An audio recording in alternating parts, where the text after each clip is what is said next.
Fuego Interno por Carlos Castaneda.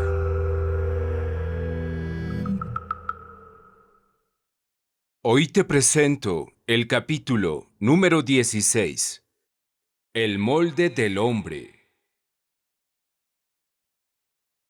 Después del almuerzo, don Juan y yo nos sentamos a hablar.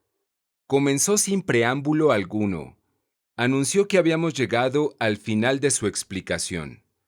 Dijo que ya había discutido conmigo todas las verdades del estar consciente de ser descubiertas por los antiguos videntes. Recalcó que ahora yo conocía el orden en el que los nuevos videntes las dispusieron. Dijo que en las últimas sesiones de su explicación me dio una relación detallada de las dos fuerzas que ayudan a mover nuestros puntos de encaje, el levantón de la tierra y la fuerza rodante. Explicó también las tres técnicas desarrolladas por los nuevos videntes, acecho, intento y ensueño, y sus efectos sobre el movimiento del punto de encaje. Ahora, prosiguió, lo único que te queda por hacer para completar la explicación de la maestría del estar consciente de ser es romper por tu cuenta la barrera de la percepción. Sin ayuda de nadie, tienes que mover tu punto de encaje y alinear otra gran banda de emanaciones. Si no llegas a lograr esto, todo lo que has aprendido y has hecho conmigo será mera plática, simplemente palabras, y las palabras valen poco. Explicó que al moverse el punto de encaje y alcanzar cierta profundidad, rompe una barrera e interrumpe momentáneamente su capacidad para alinear emanaciones. Experimentamos esa ruptura e interrupción como un vacío perceptual. Ese momento era llamado la pared de niebla por los antiguos videntes, porque aparece un banco de niebla cada vez que el alineamiento de emanaciones da un traspié. Dijo que hay tres maneras de tratar con esto. Se lo puede considerar de manera abstracta, como una barrera de percepción. Se lo puede sentir como el acto de romper con el cuerpo entero un apretado tambor de papel, o se lo puede ver como una pared de niebla. A lo largo de mi aprendizaje con don Juan, me había orientado incontables veces para ver la barrera de la percepción. Al principio, me gustó la idea de una pared de niebla. Don Juan me advirtió que los antiguos videntes también prefirieron verlo de esa manera. Dijo que aportaba gran comodidad y holgura el verlo así, pero que también existía el grave peligro de convertir algo incomprensible en algo sombrío y agorero. Por lo tanto, él recomendaba dejar que las cosas incomprensibles siguieran siendo incomprensibles, en vez de convertirlas en parte del inventario de la primera atención. Después de un fugaz momento de alivio al ver la pared de niebla, tuve que estar de acuerdo con don Juan en que era mejor dejar que el periodo de transición fuera una abstracción incomprensible. Pero para entonces me resultaba imposible romper lo que mi conciencia había logrado. Cada vez que era colocado en posición de romper la barrera de la percepción, veía la pared de niebla. En el pasado, en cierta ocasión, me quejé con don Juan y Genaro de que aunque quería verla como otra cosa, no podía cambiar. Don Juan comentó que eso era comprensible, porque yo era casi tan mórbido y sombrío como los antiguos videntes, y que en este respecto, él y yo éramos muy diferentes. Él era alegre y práctico, y no adoraba el inventario humano. Yo, por otra parte, no quería deshacerme de mi inventario, y de ahí que era pesado, siniestro e impráctico. Su áspera crítica me asombró y entristeció, y me puse muy melancólico. Don Juan y Genaro rieron hasta que les corrieron lágrimas por las mejillas. Genaro agregó que además de todo eso, yo era vengativo y tenía una tendencia a engordar. Se rieron con tanto deleite que finalmente me sentí obligado a unirme a ellos. Don Juan me dijo entonces que no importaba que viera la pared de niebla, porque tarde o temprano yo cambiaría. Los ejercicios de alinear emanaciones no usadas normalmente le permitían al punto de encaje ganar experiencia en moverse. Lo que sí debería preocuparme era cómo podría yo, por mí mismo, darme el empujón inicial para desalojar mi punto de encaje de su posición acostumbrada. Recalcó entonces que el alineamiento era la fuerza que tenía que ver con todo. Por consiguiente, uno de sus aspectos, el intento, era lo que hacía moverse al punto de encaje. Volví a preguntarle acerca de esto. Ahora estás en una posición que te permite contestarte tú mismo esa pregunta, replicó. Lo que le da el empujón al punto de encaje es la maestría de la conciencia. Después de todo, nosotros los seres humanos no somos en realidad gran cosa. En esencia, somos un punto de encaje fijo en cierta posición. Si quieres moverlo, toma en cuenta primero a nuestro enemigo y nuestro amigo a la vez, nuestro diálogo interno, nuestro inventario. Apaga tu diálogo interno, haz tu inventario y después deshazte de él. Los nuevos videntes hacen inventarios precisos y después se ríen de ellos. Sin el inventario, el punto de encaje se libera.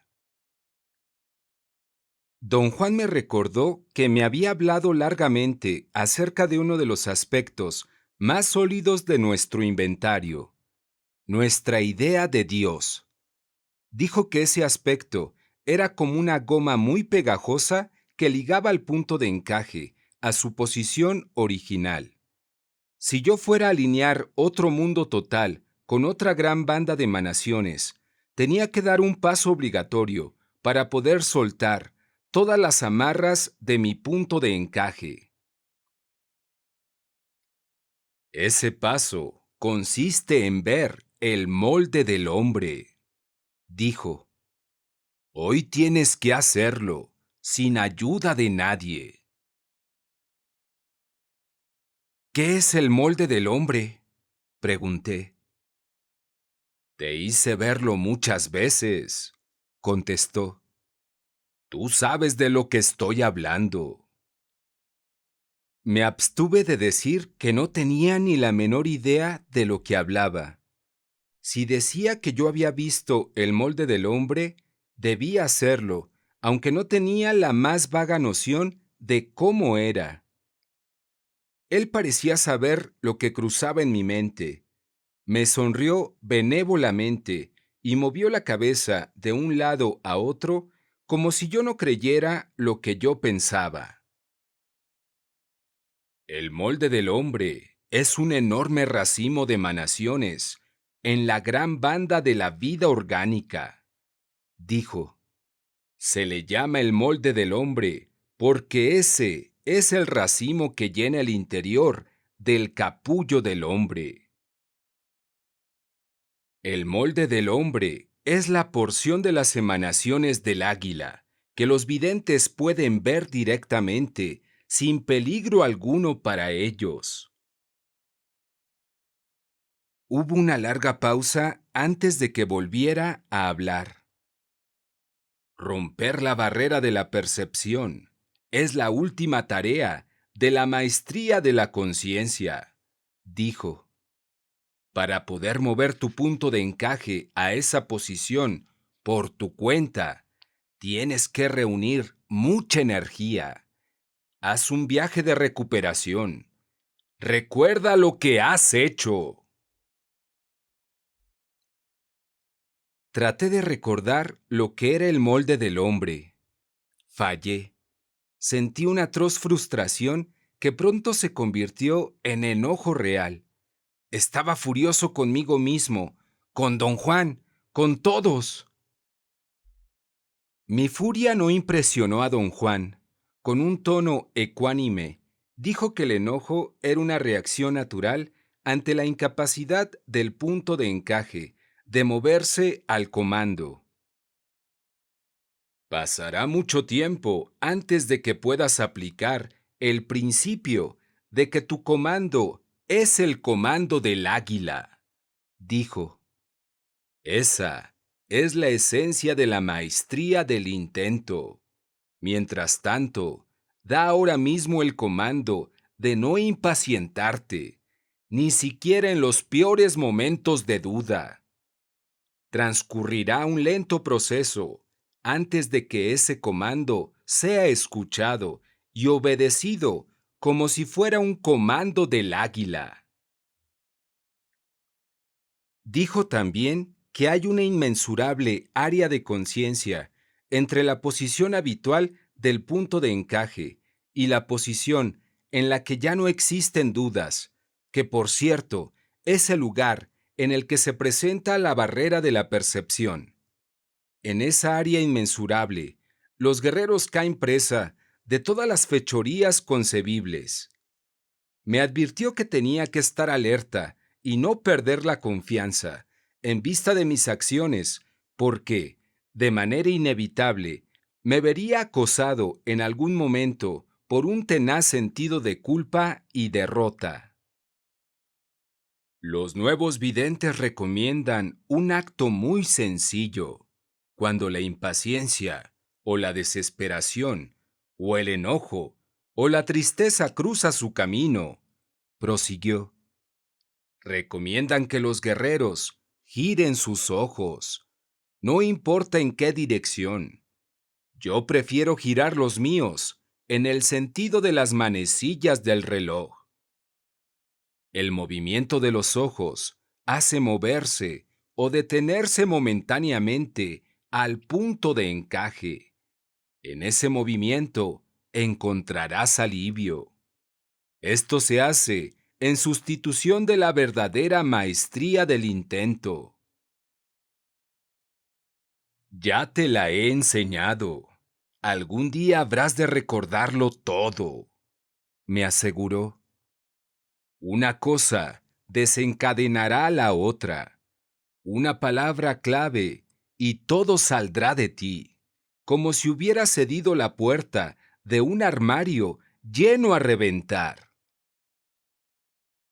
Regresó después a la discusión del molde del hombre. Dijo que verlo por mi cuenta, sin ayuda de nadie, era un paso importantísimo, porque todos nosotros tenemos ciertas ideas que deben ser rotas antes de que seamos libres. El vidente que penetra en lo desconocido para vislumbrar lo que no se puede conocer, tiene que estar en un estado de ser impecable. Me guiñó el ojo y dijo que el estar en un estado de ser impecable es estar libre de suposiciones racionales y temores racionales. Agregó que tanto mis suposiciones como mis temores me impedían, en ese momento, realinear las emanaciones que me harían recordar haber visto el molde del hombre.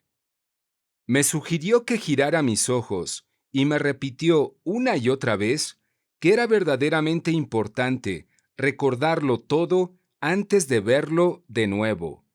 Y como el tiempo se le acababa, no había cabida para mi lentitud acostumbrada. Siguiendo su sugerencia, moví los ojos.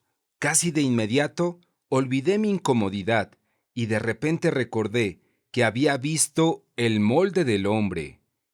Ocurrió eso años antes, en una ocasión bastante memorable para mí, porque desde el punto de vista de mi educación católica, don Juan hizo entonces las declaraciones más sacrílegas que jamás escuché.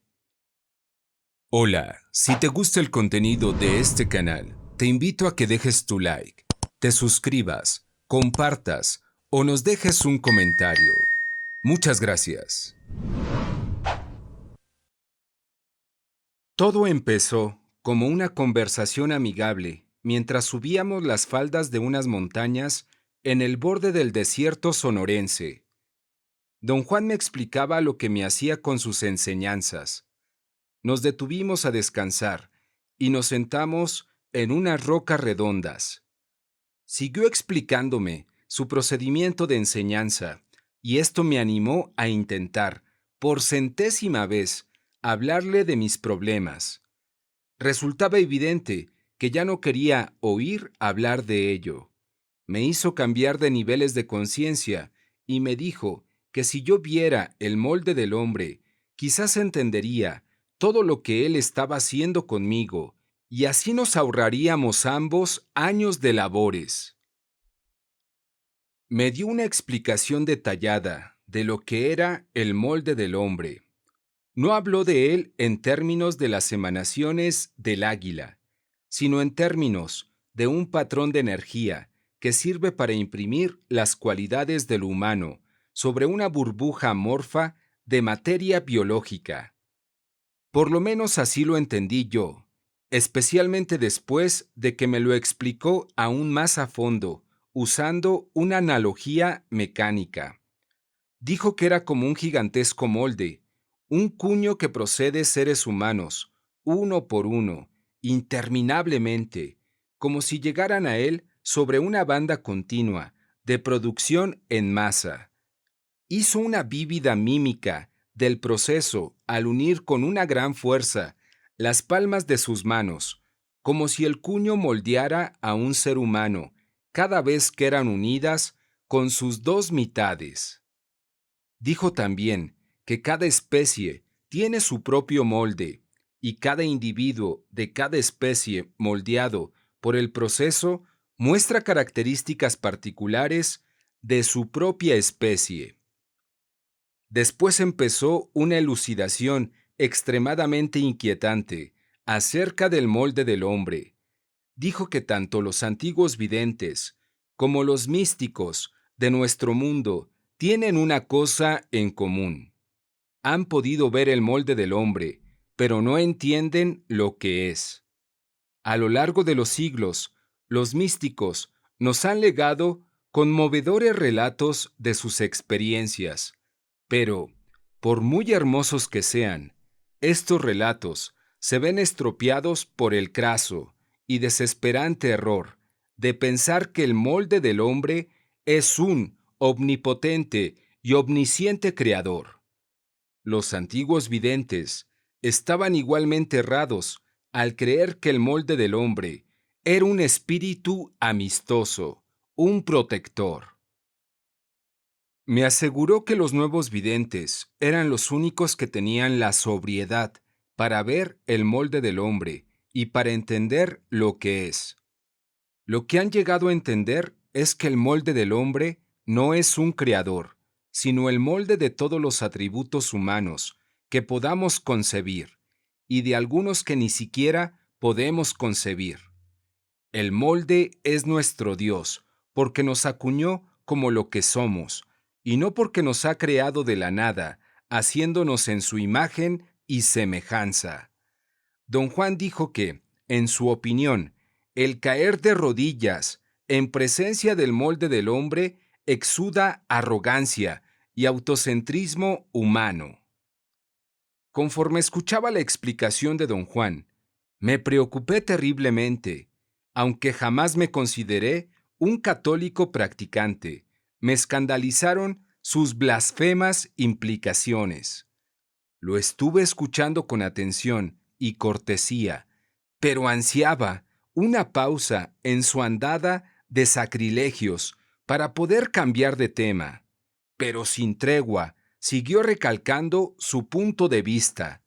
Finalmente lo interrumpí y le dije que yo creía en la existencia de Dios.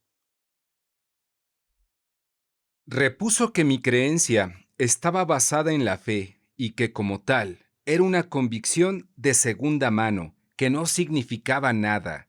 Como la de todos los demás, mi creencia en la existencia de Dios estaba basada en un rumor que circulaba y no en el acto de ver.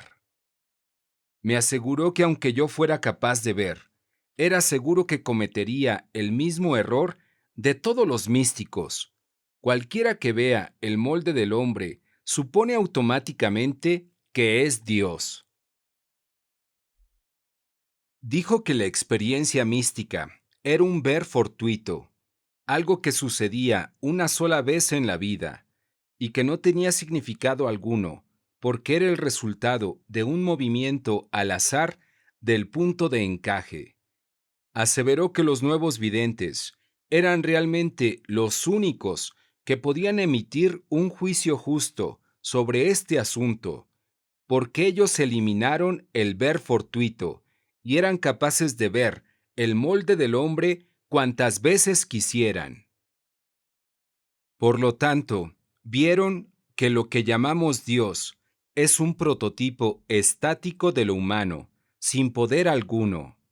El molde del hombre no puede, bajo ninguna circunstancia, ayudarnos interviniendo a nuestro favor, ni puede castigarnos por nuestras maleficencias, ni recompensarnos de ninguna manera. Somos simplemente el producto de su sello, somos su impresión. El molde del hombre es exactamente lo que dice su nombre, un cuño, una forma, una moldura que agrupa a un haz particular de elementos, de fibras luminosas, que llamamos hombre. Lo que dijo me hundió en un estado de gran angustia, pero no parecía preocuparle mi genuina agitación. Siguió aguijoneándome con lo que llamaba el crimen imperdonable de los videntes fortuitos, que nos hacen enfocar nuestra energía irreemplazable en algo que no tiene absolutamente ningún poder para hacer nada. Mientras más hablaba, más crecía mi disgusto. Cuando me vi tan molesto que estaba a punto de gritarle, me hizo entrar en un estado de conciencia acrecentada, aún más profundo. Me golpeó en el lado derecho, entre la cadera y las costillas.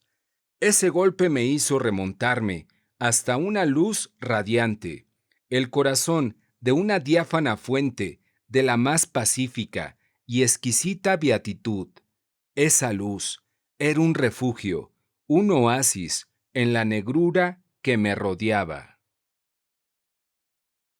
Desde mi punto de vista subjetivo, vi esa luz durante un periodo de tiempo incalculable. El esplendor de esa visión rebasaba todo lo que pueda decir, y sin embargo, no podía deducir qué era lo que la hacía tan hermosa. Me vino entonces la idea de que su belleza surgía de un sentido de la armonía, de una sensación de paz y descanso, de haber arribado, de finalmente estar a salvo. Me sentí inhalar y exhalar, con quietud y alivio. ¡Qué espléndida sensación de plenitud! Supe, sin sombra de duda, que ahora estaba cara a cara con Dios, con el origen de todo, y sabía que Dios me amaba. Dios era amor y perdón. La luz me bañó y me sentí limpio, liberado. Lloré incontrolablemente, sobre todo por mí mismo.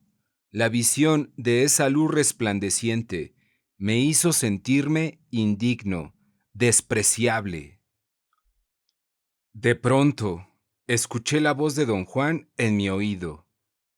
Dijo que tenía que ir más allá del molde, que el molde era simplemente una fase, un momento de respiro que le brinda paz y serenidad transitoria a aquellos que viajan hacia lo desconocido, pero que era estéril, estático, era a la vez una imagen plana reflejada en un espejo, y el espejo en sí, y la imagen era la imagen del hombre. Resentí apasionadamente lo que decía don Juan. Me rebelé contra sus palabras blasfemas y sacrílegas. Quería insultarlo, pero no podía romper el poder de retención de mi ver. Estaba atrapado en él. Don Juan parecía saber con exactitud cómo me sentía y lo que quería decirle.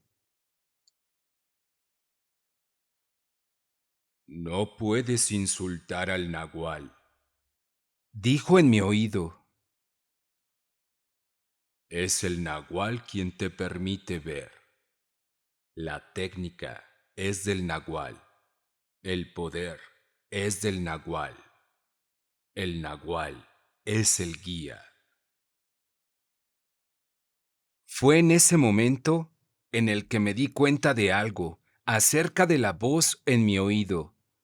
No era la voz de don Juan, aunque era muy parecida. También la voz tenía razón. El instigador de esa visión era el nagual Juan Matus.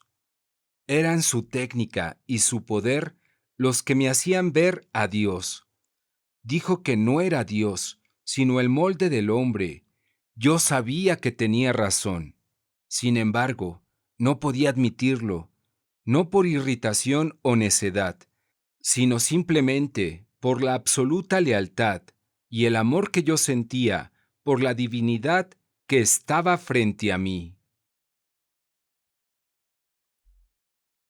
Mientras contemplaba la luz con toda la pasión que yo era capaz, la luz pareció condensarse y vi a un hombre brillante que exudaba carisma, amor, comprensión, sinceridad, verdad. Un hombre que era la suma total de todo lo que es bueno. El fervor que sentí al ver a ese hombre traspasaba todo lo que había sentido en la vida. Caí de rodillas. Quería adorar a Dios personificado, pero don Juan intervino y me golpeó en la parte superior izquierda del pecho, cerca de la clavícula, y perdí de vista a Dios. Quedé presa de un sentimiento mortificante, una mezcla de remordimiento, júbilo, certezas y dudas. Don Juan se burló de mí, me llamó piadoso y descuidado, y dijo que yo podría ser un gran sacerdote, un cardenal, podía incluso hacerme pasar por un líder espiritual que había tenido una visión fortuita de Dios. Jocosamente, me instó a comenzar a predicar y a describirle a todos cómo era Dios. De manera muy casual, pero aparentemente interesada, dijo algo que era mitad pregunta, mitad aseveración. ¿Y el hombre? Preguntó. No puedes olvidar que Dios es un varón. Mientras entraba en un estado de gran claridad, comencé a tomar conciencia de la enormidad de lo que me decía. ¡Qué conveniente! Agregó don Juan sonriendo. Dios es un varón. ¡Qué alivio!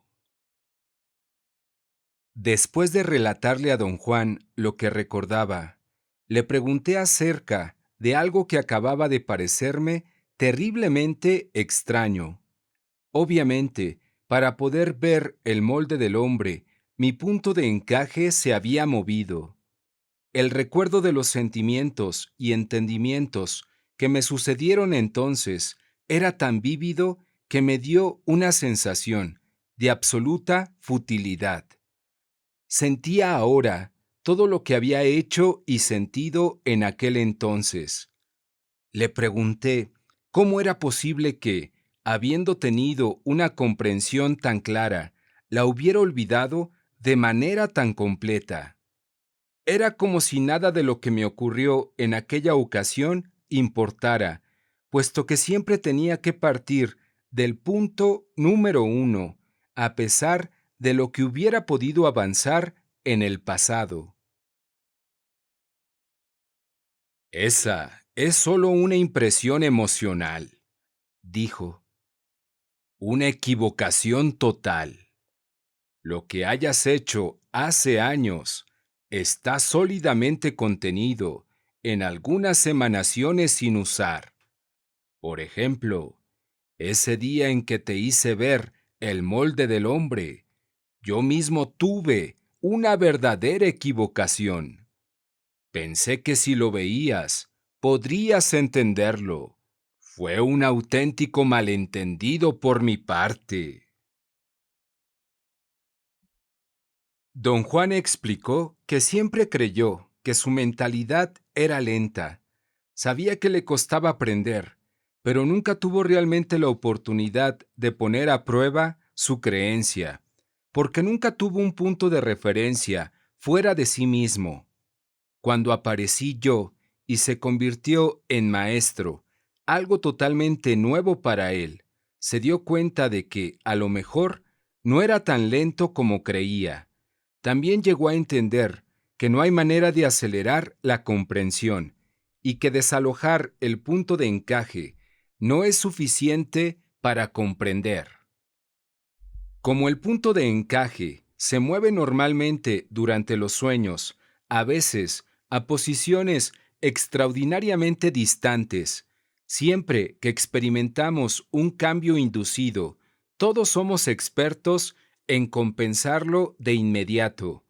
De manera constante restablecemos nuestro equilibrio y la actividad prosigue como si nada hubiera sucedido.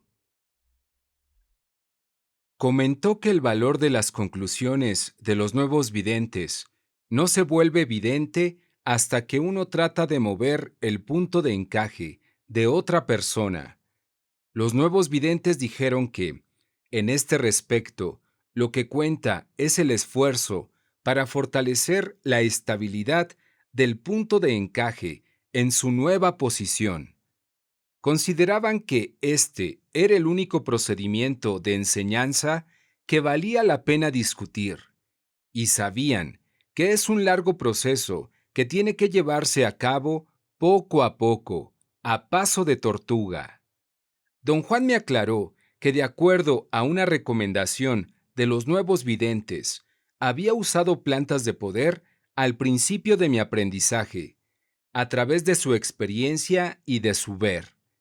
Ellos sabían que las plantas de poder sacuden al punto de encaje, alejándolo enormemente de su posición normal.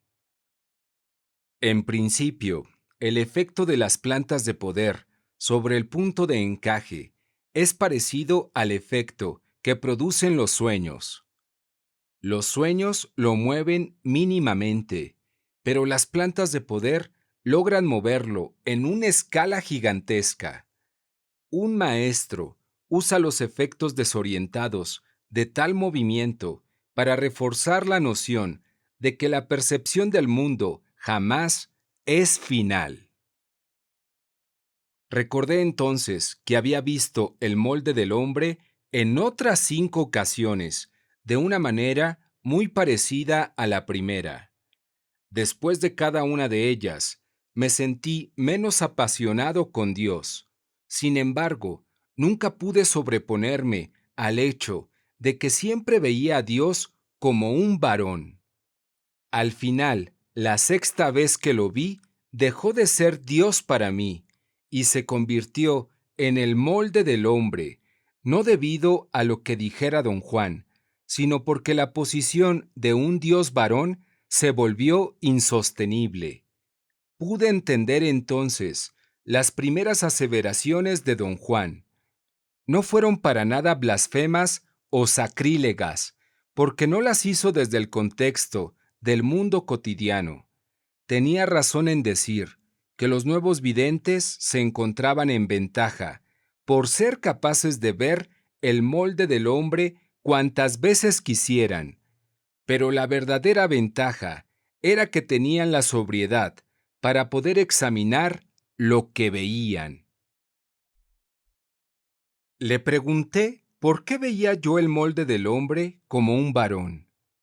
Dijo que se debía a que, en ese momento, mi punto de encaje no poseía la estabilidad para permanecer completamente pegado a su nueva posición, y se movía lateralmente, en la banda del hombre.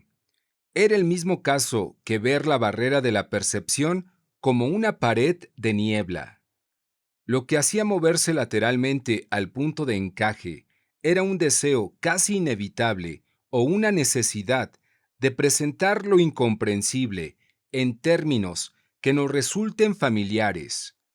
Una barrera es una pared, y el molde del hombre solo puede ser un hombre. Pensaba que si yo hubiera sido mujer, hubiera visto al molde como una mujer. Don Juan se levantó y dijo que era hora de que fuéramos al centro del pueblo, porque yo tenía que ver el molde del hombre entre la gente. En silencio, caminamos hacia la plaza, pero antes de que llegáramos, sentí una oleada de energía incontenible y corrí por la calle hasta las afueras del pueblo. Llegué a un puente y precisamente allí, como si me estuviera esperando, vi al molde del hombre como una cálida y resplandeciente luz ambarina. Caí de rodillas, no tanto por devoción, sino en una reacción física ante el asombro reverente. La visión del molde del hombre era más sorprendente que nunca. Sin arrogancia alguna, sentí que había experimentado un cambio enorme desde la primera vez que lo vi. Sin embargo, todas las cosas que había visto y aprendido solo me dieron una apreciación más grande y más profunda del milagro que tenía frente a los ojos. Al principio, el molde del hombre estaba sobrepuesto al puente. Luego, algo en mí se agudizó y vi que, hacia arriba y hacia abajo, el molde del hombre se extendía hasta el infinito. El puente no era más que un pequeñísimo armazón, un pequeñísimo bosquejo sobrepuesto a lo eterno. Eso era también las minúsculas figuras de personas que se movían a mi alrededor, mirándome con descarada curiosidad. Pero yo sentí estar más allá de su alcance, aunque nunca estuve en una situación tan vulnerable. El molde del hombre no tenía poder para protegerme o compadecerse de mí, y sin embargo, yo lo amaba con una pasión que no conocía límites. Pensé entender entonces algo que don Juan me dijo una y otra vez, que el verdadero afecto no puede ser una inversión. Con toda felicidad me hubiera convertido en sirviente del molde del hombre, no por lo que pudiera darme, porque no tiene nada que dar, sino por el absoluto afecto que sentía por él. Tuve la sensación de algo que me jalaba, alejándome de aquel lugar, y antes de desaparecer de su presencia, le grité una promesa al molde del hombre, pero una gran fuerza me arrebató antes de que pudiera terminar lo que quería decir. De pronto, me encontré de rodillas en el puente, mientras un grupo de gente local me miraban riéndose. Don Juan llegó a mi lado y me ayudó a incorporarme, y juntos caminamos de vuelta a la casa.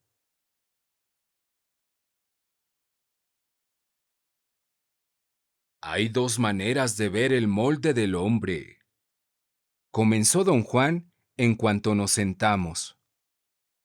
Lo puedes ver como un hombre, o lo puedes ver como una luz. Eso depende del movimiento del punto de encaje. Si el movimiento es lateral, el molde es un ser humano. Si el movimiento ocurre en la sección media de la banda del hombre, el molde es una luz. El único valor de lo que has hecho hoy es que tu punto de encaje se desplazó en la sección media. Dijo que la posición en la que uno ve el molde del hombre es muy cercana a aquella en que aparecen el cuerpo de ensueño y la barrera de la percepción. Esa era la razón por la que los nuevos videntes recomendaban ver y comprender el molde del hombre. ¿Estás seguro de entender lo que es realmente el molde del hombre?, me preguntó con una sonrisa. Le aseguro, don Juan, que estoy perfectamente consciente de lo que es el molde del hombre, dije.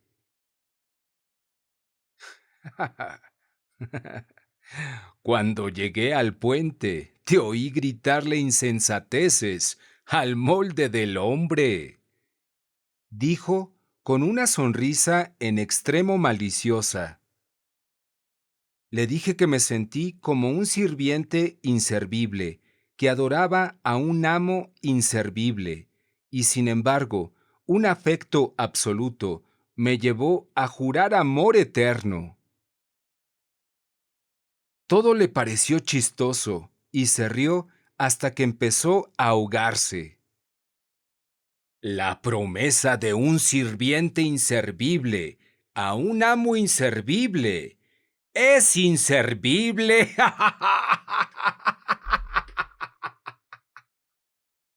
Dijo y volvió a ahogarse de risa. No sentí necesidad de defender mi posición. Mi afecto por el molde del hombre fue ofrecido sin reserva, sin pensar en recompensas. No me importaba que mi promesa fuera inservible.